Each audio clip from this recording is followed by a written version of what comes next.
Hi hello नमस्कार, मी ऋतुजा परब तुमच्या सगळ्यांचं पुन्हा एकदा आपल्या या नवीन व्हिडिओमध्ये खूप खूप स्वागत आहे।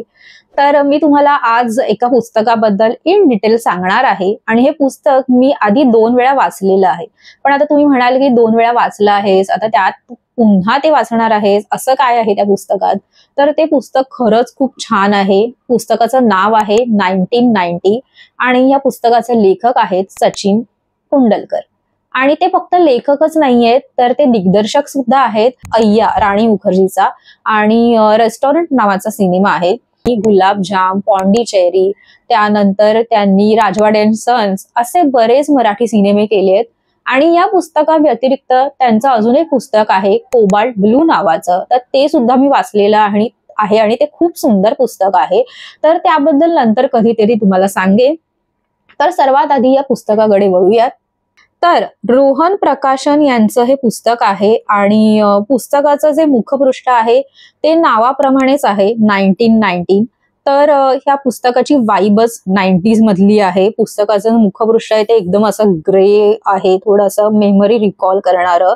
आणि त्याचबरोबर या पुस्तकाच्या फ्रंटला जे कव्हरवरती चित्र आहे त्यात आहे वॉकमन आहे, गॉगल आहे, मॅक्रून्स आहेत प्लेटमध्ये, त्यानंतर पुस्तकं आहेत 2 आणि एक अशी गाडी दिसते आपल्याला, चित्र आहे गाडीचं, हे आय थिंक हे पाऊच आहे, हा त्यावर आहे हे।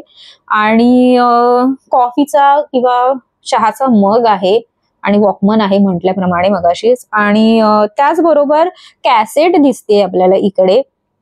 तर 90s ची वाईब देणारं हे पुस्तक आहे आणि खरंच खूप सुंदर पुस्तक आहे। मी जेव्हा पहिल्यांदा वाचलेलं ना, मला खूप आवडलेलं।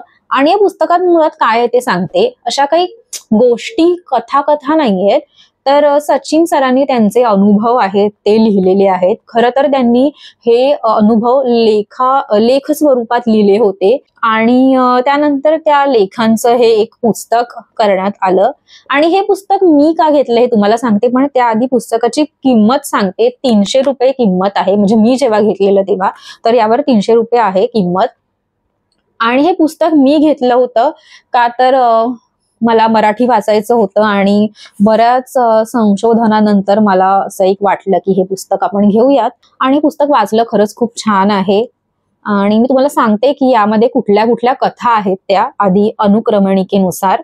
तर 1990 पुस्तकाच्या नावाप्रमाणेच इस्तंबूल डायरी, पॅरिस नावाची प्रयोगशाळा, डाळिंबाचे दाणे, एकट्या माणसाला घर हवे, एकट्या माणसाचे स्वयंपाकघर, शरीर, वॉकमन, मनाच्या पोकळीतले संगीत, पुस्तकांचे वेड, शहराचे छायाचित्र, वेश्या, गुंड आणि ठेवलेल्या बायका, प्राईम टाइम स्टार, नाही म्हणण्याचे प्रशिक्षण, फिक्शन, मराठी साहित्याचे जग, मोनोलॉग, प्रकरण, दृश्यकलेचे साक्षात्कार, सातत्याने बदलणारी शहरे आणि शेवटचं म्हणजे नैराश्याची सुबक नोंदवही।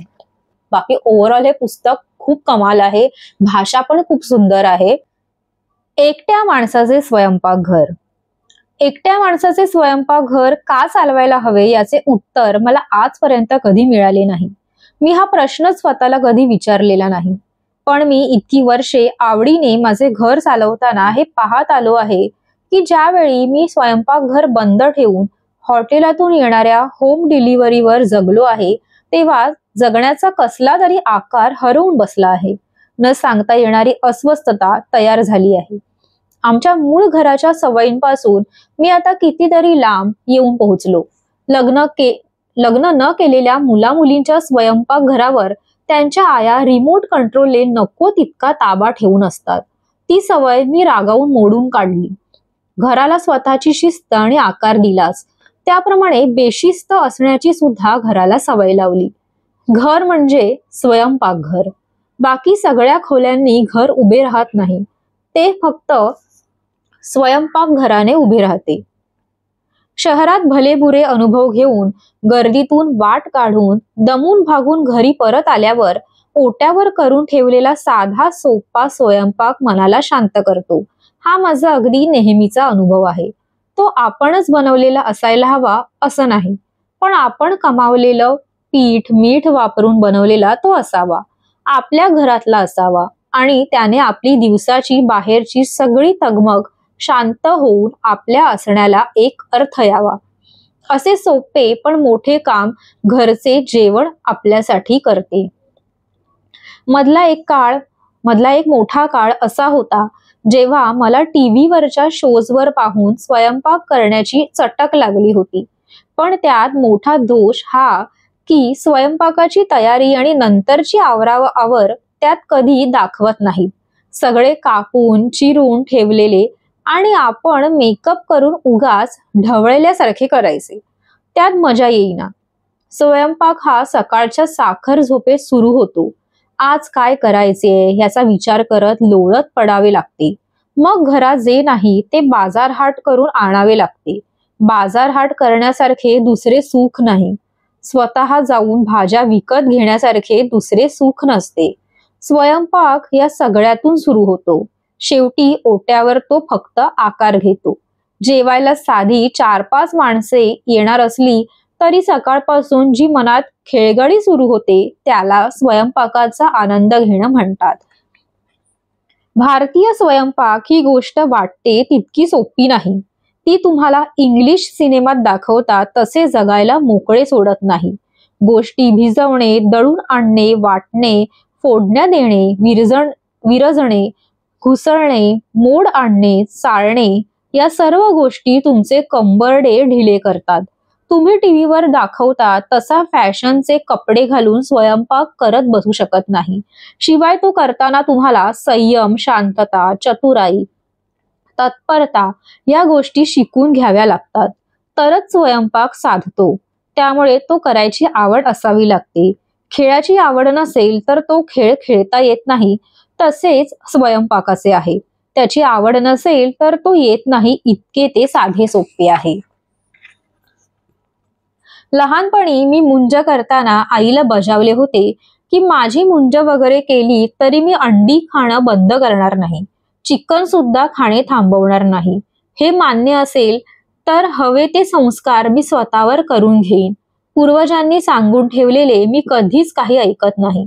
मग मी काय खावे आणि प्यावे हे कुणी सांगण्याचा प्रश्न कधीच उद्भवला नाही.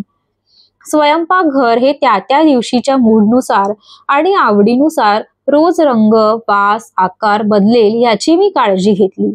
स्वयंपाकघरात शिस्तीचा आणि रुटीनचा बडेजाव तयार होताच त्यांना फेकून द्यावे. हे सगळे आपोआप आकार घेत गेले तरी आज बघताना असे लक्षात येते की तसे करणे सोपे नव्हते. कारण बदल होत जाताना मनामध्ये सतत बदलाविषयीची अप्रिय आणि अपराधी भावना आपल्या आजूबाजूचे लोक फार काळ नकळत तयार करत असतात. त्या लोकांकडे दुर्लक्ष करायला शिकावे लागते.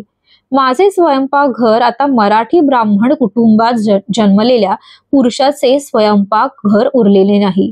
त्याला जात नाही, तसेच त्याला लिंग भाव नाही. तो मोठ्या वेगवान शहरात राहणाऱ्या आणि आवडीचे काम करणाऱ्या एकट्या व्यक्तीचे स्वयंपाकघर आहे. असे स्वयंपाकघर मुलाचे किंवा मुलीचे कुणाचेही असू शकते.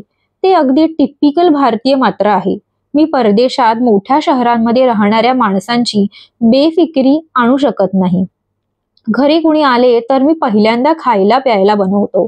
कुणी उपाशी असेल तर मला सहन होत नाही. माझ्या घरून कुणीही रिकाम्या पोटी जाऊ नये असे मला वाटते. जी माणसे कधी स्वयंपाक करत नाही त्यांच्याविषयी मला कधी काही वावगे वाटत नाही. मी क्रिकेट खेळ खेळत नाही तशी ती स्वयंपाक करत नसावीत इतके ते साधे आहे.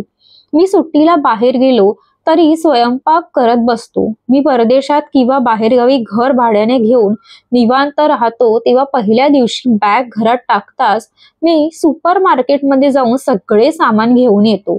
लिहिणे आणि खायला बनवणे या माझ्यासोबत आनंदाने सगळीकडे फिरणाऱ्या माझ्या सवयी आहेत. माझ्या स्वयंपाकावर मी केलेल्या जगभरातील प्रवासाचा, मी सतत इंटरनेटवर पाहत असलेल्या कुकिंग शोजचा आणि माझ्या त्यावेळी असणाऱ्या मूडचा खूप प्रभाव आहे. माझ्या मनाच्या नदीत तरंगणारे ते फ्लोटिंग किचन म्हणजे तरंगते स्वयंपाकघर आहे. किनाऱ्यावर ज्या गोष्टी दिसतात त्याची त्यात रेलचेल होत जाते. एक असे ठराविक स्वरूप नाही. त्याला शिस्त आणि आकार असला तरी कायमचे नियम नाहीत. मी बाहेर जाऊन नव्या ऊर्जेने उत्साही होऊन रंग बदलून आलो की माझे स्वयंपाकघर तो आकार आणि रंग घेते. अजून 1968 ची क्रांती जगात चालू आहे असे समजणाऱ्या चळवळखोर स्त्री पुरुषांसारखे मी एकट्याने आयुष्य जगत नाही. मी तसे समतेचे, बंधुतेचे आणि साधेपणाचे स्वयंपाकघर उभे केलेले नाही. मी फार स्नॉबिश माणूस आहे. डाव्या अंगाने पाहिले तर मी खूपच पारंपरिक आहे आणि उजव्या अंगाने पाहिले तर मी खूपच अपारंपरिक आहे. मला फार चांगले चुंगले खायची सवय आहे. घरात वाईन, कॉफी आणि चीज नेहमी उत्तमच असायला हवी. ब्रेड ताजा आणि मुंबईतल्या सर्वोत्तम बेकरीतलाच हवा. घरात नेहमी ताजी खमंग भाजणी असावी. ताजा नारळ भरपूर खाऊन ठेवलेला असावा. फ्रीज मध्ये भरपूर अंडी आणि चिकन असावे. 4 माणसे अचानक आली तर लवकर करता येतील असे पदार्थ कपाटात असावेत. 4 पोळ्यांची कणिक मळून नेहमी फ्रीज मध्ये तयार असावी आणि पार्ल्याच्या भाजी बाजारातून आलेल्या ताज्या भाज्या असाव्यात याकडे माझे नीट लक्ष असते. ज्या गोष्टी ज्या देशात उत्तम बनतात त्या तिथूनच यायला हव्यात असे मला वाटते. अनेक वर्ष पाश्चिमात्य देशांमधील शेकडो लेखक, कलाकारांनी त्यांचे एकट्याने राहण्याचे अनुभव नोंदवून ठेवले. स्वतःच्या रोजच्या सवयी, वैयक्तिक आवडीनिवडी, स्वयंपाक याविषयी भरपूर लिहिले. मी लहान वयात युरोपमध्ये राहायला गेलो नसतो तर मला भारतात एकट्याने राहणे किती दुःखाचे आणि जड गेले असते. अवघड अजूनही जाते, पण आपले जगणे चुकीचे नाही अशी मला जी खात्री वाटते तशी खात्री मला कुठल्याही मराठी किंवा भारतीय पुस्तकाने किंवा सिनेमाने मोठा होताना दिली नाही, जी आता मला अयान मुखर्जीचा वेकअप सेट पाहून मिळाली. एकटे राहायचे असेल तरी रणबीर कपूर घरात येऊन जाऊन हवाच, नाहीतर कसली मजा. त्याने यावे पण जावे सुद्धा. राहू अजिबात नाही. मला घरात कुणी असले की लिहिताच येत नाही.